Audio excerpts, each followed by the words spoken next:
لیکن چونکہ اب محرم کا موقع ہے تو میں چاہ رہا ہوں اس حوالے سے تھوڑی بہت گفتگو کی جائے، جو یقیناً اس مہینے کا تقاضا بھی ہے۔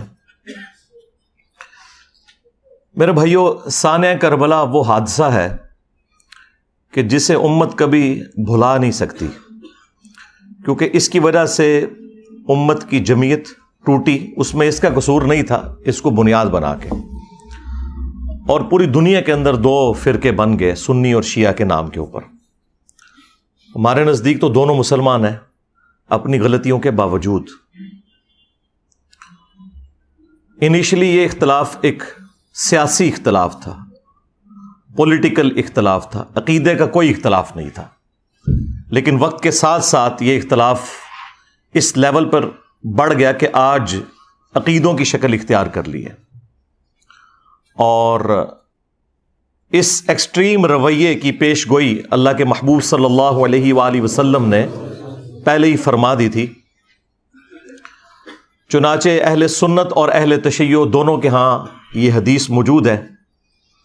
اہل سنت کے ہاں فضائل صحابہ احمد بن حنبل کی کتاب میں یہ حدیث موجود ہے، مشکات شریف میں بھی ہے مسند احمد کے حوالے سے، جو مرفوع روایت ہے۔ اس کی صحت کے اوپر کلام ہے، لیکن وہ متن کے اعتبار سے روایت بالکل درست ہے۔ البتہ جو فضائل صحابہ احمد بن حنبل کی کتاب میں روایت ہے مولا علی علیہ السلام سے خود، اور وہ غیبی خبر پر محمول ہے، تو یقیناً رسول اللہ صلی اللہ علیہ وآلہ وسلم کے بتانے پر انہیں یہ بات معلوم چلی۔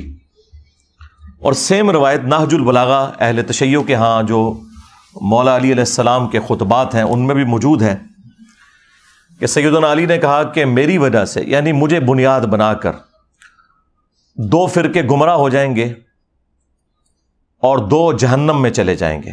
یہ دونوں الفاظ موجود ہیں۔ ظاہر ہے کہ گمراہی کا انجام جہنم ہی ہے، ایک میری محبت میں غلو کر کے اور ایک میری دشمنی میں غلو کر کے۔ محبت میں غلو کرنے والوں کے لیے جو ٹرم یوز کی جاتی ہے وہ رافضی کی ٹرم، اردو میں ہم رافضی کہتے ہیں، اور جو دشمنی میں بغض میں بڑھنے والے لوگ ہیں ان کے لیے ناصبی کا ورڈ استعمال کیا جاتا ہے۔ تو یہ رافضی اور ناصبی، ظاہر ہے کہ رافضی اکثریت میں اہل تشیع کے ہاں پائے جاتے ہیں، اور ناصبی جو ہیں وہ اہل سنت کے ہاں پائے جاتے ہیں۔ اور جب غصہ آتا ہے تو اہل سنت شیعہ کو رافضی کہتے ہیں اور شیعہ اہل سنت کو ناصبی کہتے ہیں۔ حالانکہ یہ دونوں جو گروہ ہیں ایک پولیٹیکل اختلاف کی بنیاد پہ الگ ہوئے، اور پھر اس میں جو ایکسٹریم لوگ تھے انہوں نے اس قسم کا ہنگامہ کھڑا کیا کہ اس بڑے لیول پہ وہ ہنگامہ چلا گیا کہ آج گمراہی اپنے عروج کے اوپر ہے۔ اگر اہل تشیع کے ہاں ایسے رافضی موجود ہیں جو علی اللہ کہتے ہیں، نعوذ باللہ، ہمارے سب کانٹیننٹ میں تو بہت کم لوگ ہیں، زیادہ تر یہ شام کے اندر نصیریہ فرقہ پایا جاتا ہے، اور شیعہ خود انہیں کافر سمجھتے ہیں۔ تو اہل سنت کے ہاں بھی ناسبیت اس لیول کے اوپر گھسی کہ اہل سنت کے پلیٹ فارم سے یزید کے حق میں نعرہ بازی شروع ہو گئی، اسے جنت کی بشارتیں دینا شروع کر دیں، اور بڑے بڑے ذمہ دار علماء نے یہ حرکت کی۔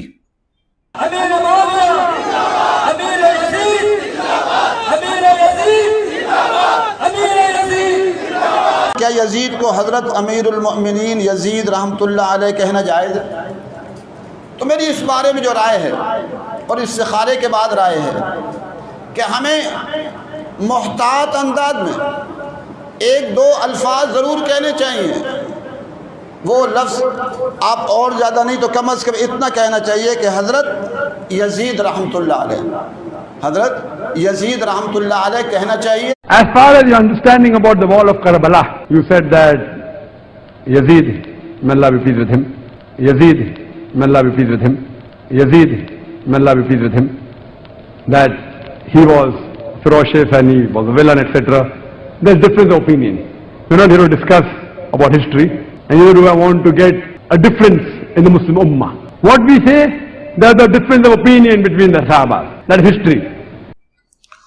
اور سیدنا علی کے مقابلے پر حضرت امیر معاویہ رضی اللہ تعالیٰ عنہ کو بڑھا چڑھا کر پیش کیا گیا، بجائے یہ کہ اس پر اکتفا کیا جاتا کہ ان کی غلطیوں کو صحابی ہونے کی وجہ سے ہم صرف ڈسکس کر کے چھوڑ دیتے، لان تان سے پرہیز کرتے، باقی ان کا معاملہ اللہ کے سپرد، وہ تو قیامت والے دن اللہ جانے اور اس کے بندے جانے۔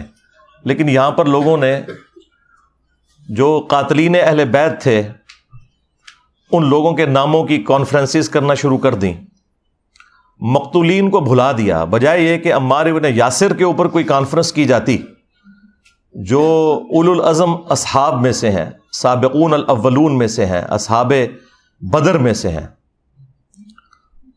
ان کے حق میں کوئی بات کی جاتی، ان کے قاتلین کے حق میں نعرہ بازی کی گئی۔ فیضان امیر معاویہ عاشق مصطفیٰ حضرت معاویہ زاہد و پارسا حضرت معاویہ خوبرو خوش ادا خوش نما خوش لقا حضرت معاویہ مخلص و باوفا حضرت معاویہ بے گناہ بے خطا حضرت معاویہ بے گناہ بے خطا حضرت معاویہ بے گناہ بے خطا حضرت حضرت۔ اتوار کو بڑی رات ہے 22ویں شب، اتوار کو جلوس بیعت معاویہ نکلے گا اور انشاءاللہ مدنی مذاکرہ ہوگا اور لنگر معاویہ بھی کھائیں گے انشاءاللہ۔ فیضان امیر معاویہ۔ اور یہ ہم نے پچھلے 15-20 سالوں کے اندر اس قسم کے معاملات دیکھے، اور اس سے پہلے تو خیر قتل و غارت کا ایک بازار گرم تھا سعودیہ اور ایران کی پراکسی وار کی وجہ سے، جو اب کافی حد تک FATF حافظہ اللہ تعالی کی برکت سے اور ضرب عزب اور رد الفساد دامت برکاتہم عالیہ کی برکت سے ایڈریس ہو چکا ہے کافی حد تک۔ لیکن آپ کو پتہ ہے یہاں پہ جو سنی شیعہ ایک کنفلکٹ ضیاء الحق کے دور کے اندر اس ڈکٹیٹر نے اپنی حکومت کو دوام دینے کے لیے جو کچھ یہاں پہ کیا، وہ اس کی تکلیف ہم آج تک کاٹ رہے ہیں۔ بہرحال یہ تاریخ میں ہمیشہ ہوتا رہا، اہل سنت شیعہ کو رافضی کہتے رہے، شیعہ اہل سنت کو ناصبی کہتے رہے، حالانکہ دونوں میں اکثریت ان لوگوں کی موجود تھی جو ماڈریٹ تھے، اختلاف رائے رکھتے تھے لیکن ایک دوسرے کو مسلمان ہی سمجھتے تھے۔ شیعہ کافر کے نعرے ٹوائلٹس کے اندر لکھے گئے اور باقاعدہ ایک مہم چلائی گئی، اور اس وقت جو بھی ماڈریٹ علماء بولتے تھے انہیں قتل کر دیا جاتا تھا، اہل سنت میں سے بھی اور اہل تشیع کے اندر سے بھی۔ اور یہ پوری تاریخ اسلام بنو امیہ کی، بنو عباس کی، ایون سلطنت عثمانیہ کی بھری پڑی ہے اس قسم کے قتل و غارت سے، اور یہ ایک اسلام کے اوپر بڑا مشکل وقت رہا ہے تھرو آؤٹ۔ یہ تو اب میڈیا کی برکت سے حقائق لوگوں کے سامنے آنا شروع ہوئے اور ٹالرنس آئی، اور اللہ کے فضل سے ہمارے اس پلیٹ فارم کی برکت سے آج دنیا کے اندر ٹالرنس آ چکی ہے اہل سنت اور اہل تشیع کے ہاں کہ ہم نے کو ایگزسٹ کرنا ہے اپنے اختلاف رائے کو اپنی جگہ رکھتے ہوئے، لیکن ایک ریڈ لائن کو کراس نہیں کرنا۔ دونوں کے پاس اپنے اپنے دلائل موجود ہیں اور بنیادی عقائد تو کامن ہے۔ اب الگ پروپیگنڈا کیا جائے کہ شیعہ 40 پاروں کو مانتے ہیں، حالانکہ پاروں کی ڈویژن تو تابعین کے دور میں ہوئی۔ ہم تو 30 پاروں کو بھی نبی علیہ السلام کی طرف منسوب نہیں مانتے، نبی علیہ السلام کے مبارک زمانے میں تو سورتوں کی ڈویژن تھی۔ تو اس قسم کے جھوٹے الزامات ایک دوسرے کے اوپر لگائے گئے۔ اہل تشیع کے ہاں مشہور کر دیا گیا کہ یہ سیدنا علی کو نہیں مانتے۔ چند ایک لوگوں کی غلطی کی وجہ سے یزید کے حوالے سے مسکنسیپشن پیدا کر دی گئی، حالانکہ اہل سنت 99% یزید سے نفرت کرتے ہیں، لیکن وہ چند ایک لوگ چونکہ میڈیا میں ڈومیننٹ ہو جاتے ہیں، اس کی وجہ سے پھر دوسرے لوگوں کو موقع مل جاتا ہے اور وہ اپنے معاملات کو آگے لے کے اس طریقے سے چلتے ہیں۔